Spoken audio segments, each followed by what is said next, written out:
everyone, and welcome to today's edition of Grandma's Easy Cooking. Now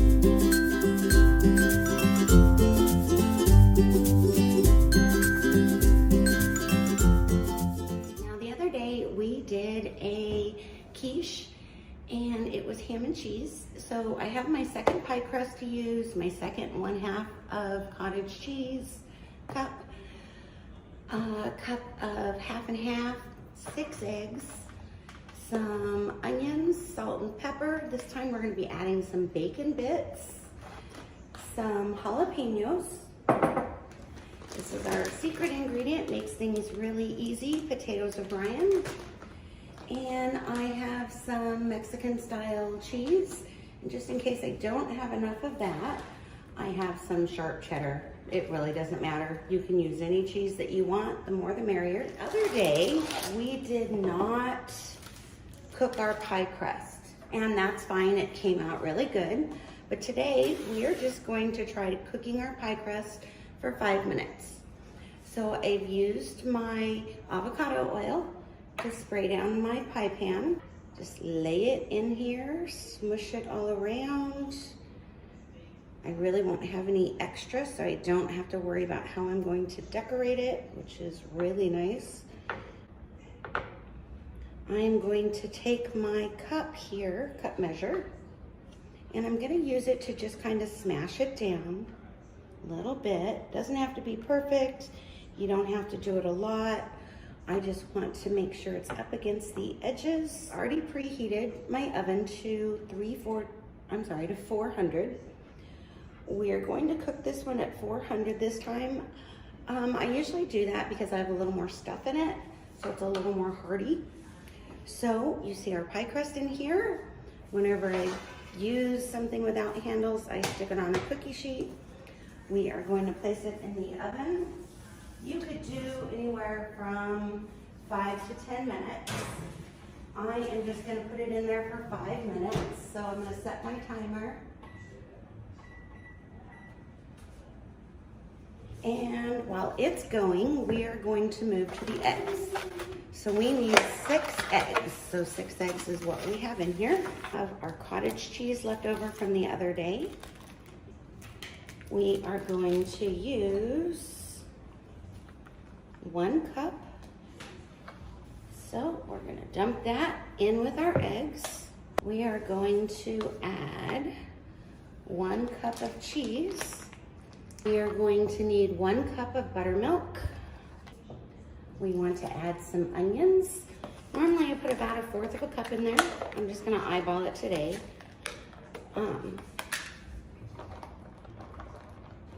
The potatoes O'Brien do have some onions and peppers in them, so we're just kind of adding a little bit more. You could even add some garlic if you wanted. I'm not adding it today. And we're gonna add some salt and pepper. So I would say probably about 1/2 teaspoon of pepper and maybe about 1/2 teaspoon of salt.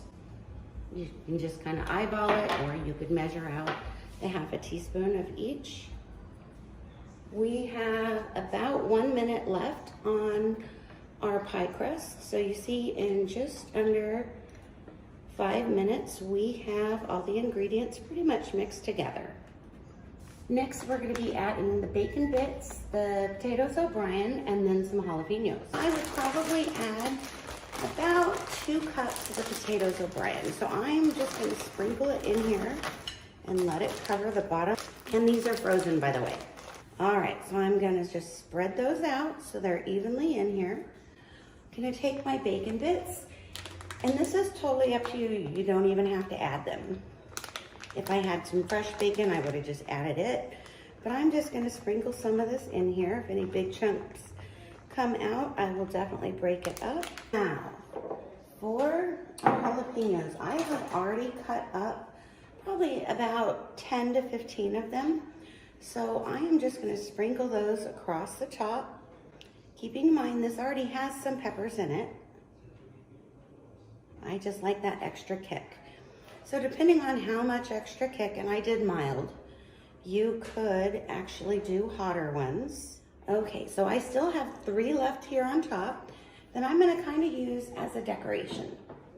So we are gonna go ahead and pour in our mixture. Just gonna pour it all around. It's gonna fill in all the spots. Whatever doesn't fill in, we will help it fill in. If you wanted, you could add a little bit of extra cheese. Why don't we go ahead and do that? The cheesier the better, I think. So I'm just gonna sprinkle some across the top. If you wanted to add like a pepper jack cheese, that would be really good also. I just had a little extra sharp. So I'm going to put that on here. And that's probably good. Take our 3 jalapeños and just kind of put them on the top here in the center. So when it bakes up, those are going to look really nice, and it's gonna kind of make our quiche look a little decorative. So now we are all set. We are going to cook it in the oven at 400 for 45 minutes. Then we will remove the tin foil and let it cook without the cover for an additional 15 minutes. And usually by that time, we are all done. Hello, so it's time to take our quiche out of the oven. We're going to remove the cover and then we're gonna stick it back in. But it should already have cooked up a lot, so we're gonna check it right now. Now we wanna remember when we take the tin foil off that it is still going to be pretty hot and steamy. We are going to put it back in the oven for another 25 minutes and it will be all done. We will see you back here soon. Okay, so our total cooking time is up. I just took it out of the oven. We are going to test it, stick a knife in it, and the knife comes out whole. Or, I'm sorry, the knife comes out empty, so it doesn't have anything on it. I am gonna go ahead and cut this. Normally you would let it sit for a little while and cool down, but I can't wait. So,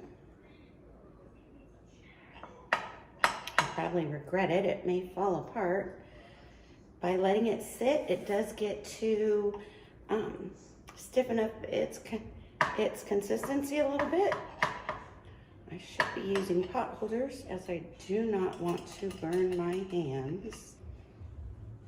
Hopefully I cut it all the way through. There we go. Now, if you wanted to make this look a little more presentable, you could now sprinkle some parsley flakes on top of it. I am just gonna eat it for myself. My husband likes it with some sour cream on it and some salsa. I'm gonna let it cool down a tad. You can see the steam still coming off of it. Perfect. But a little hot. Have a good evening.